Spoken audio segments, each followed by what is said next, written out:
Hello again everybody and welcome back to Test Flight in the UH-1 Huey. So this time around I'm going to get into the startup and shutdown procedures and figure out what we can learn about the process and learn about the aircraft systems as we go. So let me go ahead and create fast mission and just put us on the ground at some place at random. I'll go with this location. I have no idea what's there. I've never flown out of there, so I'll go generate mission, hit fly, and now let me look at my payload and see what all we have here just to play around with. Okay, so I've got my door gunners out there, M134s on the left and right door. Got plenty of fuel, and let me look at paint schemes. I'll pick one at random. I'll go with U.S. Army 1972 and see how that looks. And let me go ahead and get into the cockpit, and I will see you in just a second. And picking up on the ground at Minerline Vodi. That's not how you pronounce that, but okay, I have never flown out of here before. So, okay, startup and shutdown procedure. The way that I like to go about doing things is not necessarily to learn the procedure just step by step by rote, but as I go, try to figure out what the procedure is actually doing and what the systems that I'm turning on or shutting down during the process are for, so that I understand the process and it's just not regurgitating step by step how to do it. Now, on my kneeboard, I have already set it up with the applicable section of the DCS Huey flight manual, so it's going to start out at the right place. And I also have the manual itself called up on an iPad right here, just in case I need to go back and reference something. So to prepare to get to this point, what I've done is, of course, read the manual, so that I know at least the basics about the systems that we're going to be working with, and I have read through the procedure, and I've also done the training mission that's available for at least the startup portion of the procedure, even though it does differ a little bit from the procedures as they're called out in the manual. But like I said, we're just going to figure this out, and if we want to change the procedure, we can, because we're going to understand the systems and know what they do. Okay, so let's go ahead and get started. 9.1, starting engine, auto engine start, left wing home. Yeah, that's not going to happen, but if you want to just have it do it for you, if you are just eager to get into the air, okay, left wing home can do the trick, but we're going to do this before starting engine. Overhead switches and circuit breakers set as follows. DC circuit breakers in, except for armament and special equipment. So I'll come around here to the circuit breaker panel that I have over my overhead console. I can see that all the breakers are in. If they were out, they would look like that and sticking out. And usually a breaker has like a little white line or some kind of a color indicator to tell you at a glance when it's out. But hey, the breaker's out right there, breaker's in when it's like that. So all breakers are in. Okay, got it. Dome light as required. Okay, dome light right here, and it is set to the white position right now, and we don't need it, it's daylight. Okay, AC power switches set as follows. Phase, AC, inverter off.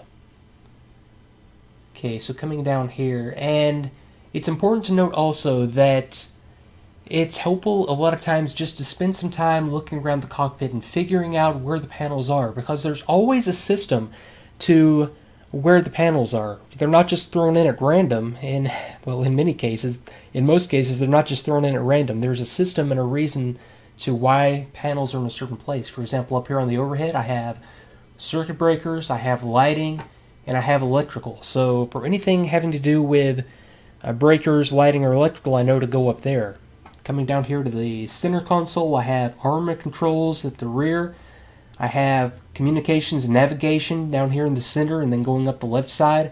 And then I have engine and fuel controls right here in the middle, along with my caution and warning. And then, of course, I have my flight instruments up here on the main console. So there's always a system to it. So that can help you out when you're looking for a specific switch, if you know in the right general area where to go. Okay, like in this case, AC power switches, I know they're up top, so phase to AC, inverter off. Okay, phase. Okay, I have three selections, A, B, AC, and BC. I'm going to set this to AC.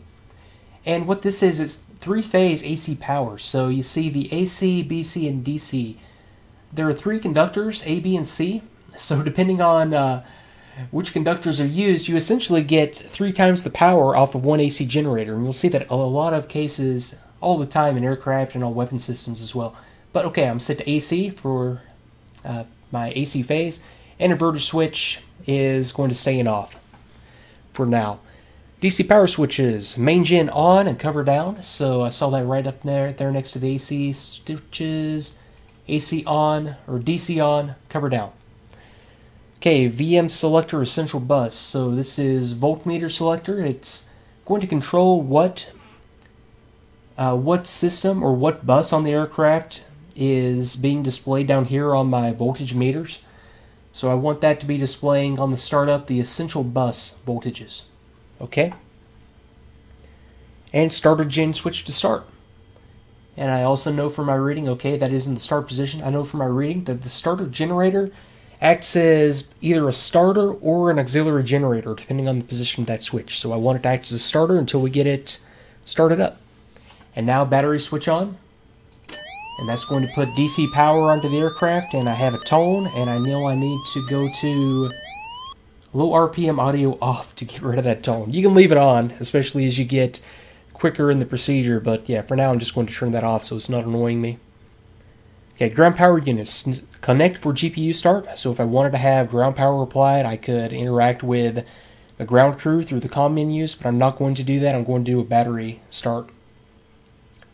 Okay, fire warning indicator light test. Fire warning indicator light is going to be... Okay, if I were... caution warnings down here, that's not it. Fire warning right there. Okay, fire detector. Fire test. Okay, fire light is on. Release and off. Okay, I'm going to take that as being what we were going for there. Fire warning indicator light test. Got it. And center pedestal switches set as follows. Avionics equipment off, or set as desired. Now, that's just a general term for all the avionics on the aircraft, which isn't a whole lot. It's basically just comm nav type equipment that we have. And for now, okay, everything's going to start off already. And until I get started up, I'm not going to turn on anything and put power on. So, okay, that's good enough. External storage jettison handle, check... okay, external storage jettison handle, check safe tide.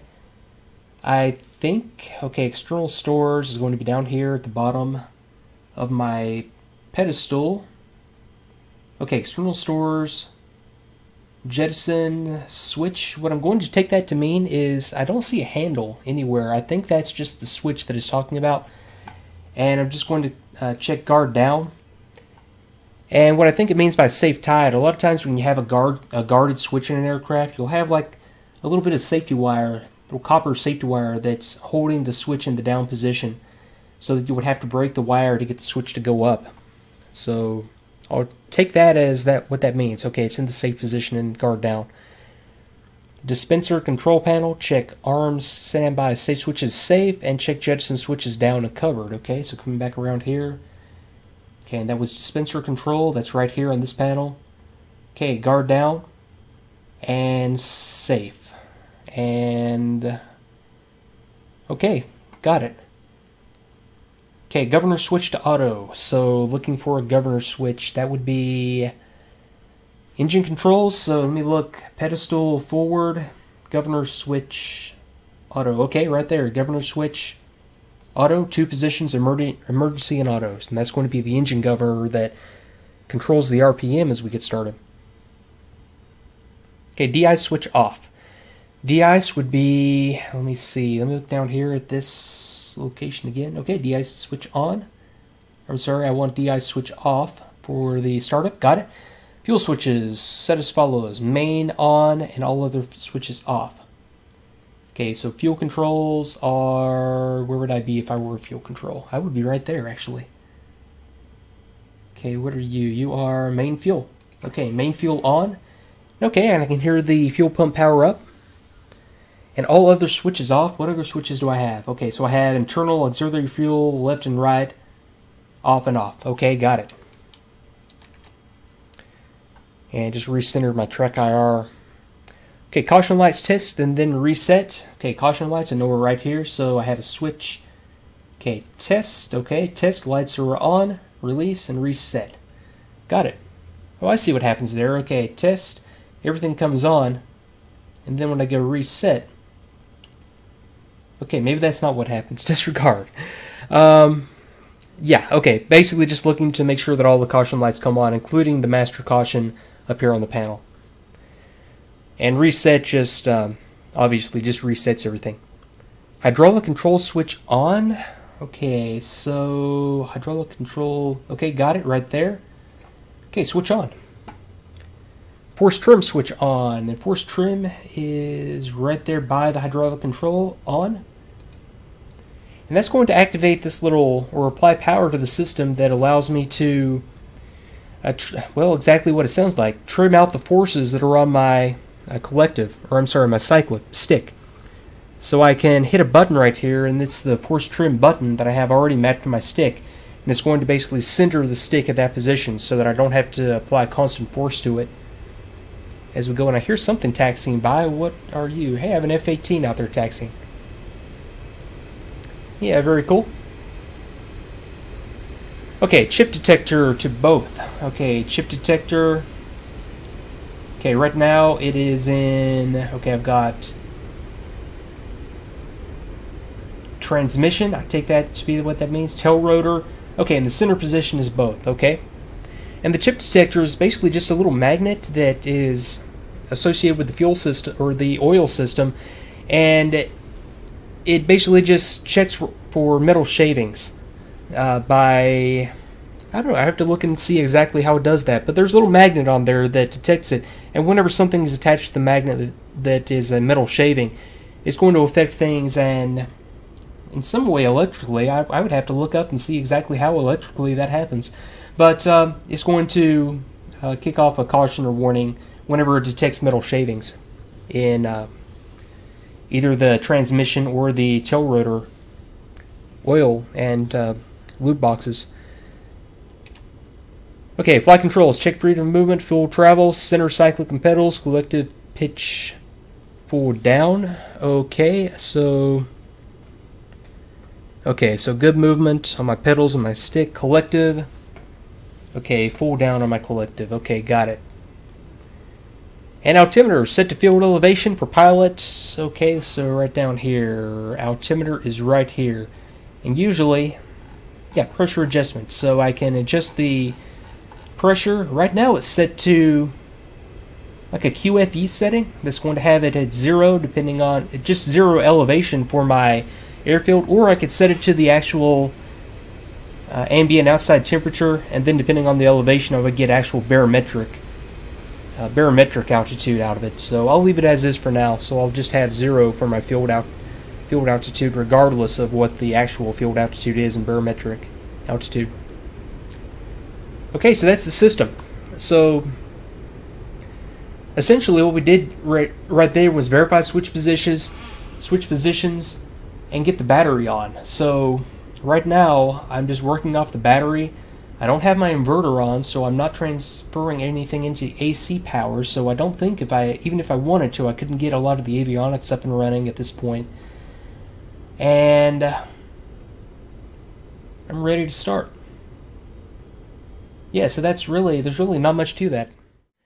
So I'm going to go ahead and end this video at this point, having seen what systems activations required to get it to the engine start position in the procedure, and I've already learned a lot about the electrical system of the aircraft just through going through that procedure. So with the basic knowledge, usually you're in it's kind of like a cycle whenever you're learning any new subject, aircraft especially, in that you do academics work, read the manual, perform the task, and then go back to the manual. So things are going to make a lot more sense when it comes to what I actually did and what systems I was powering up during that procedure.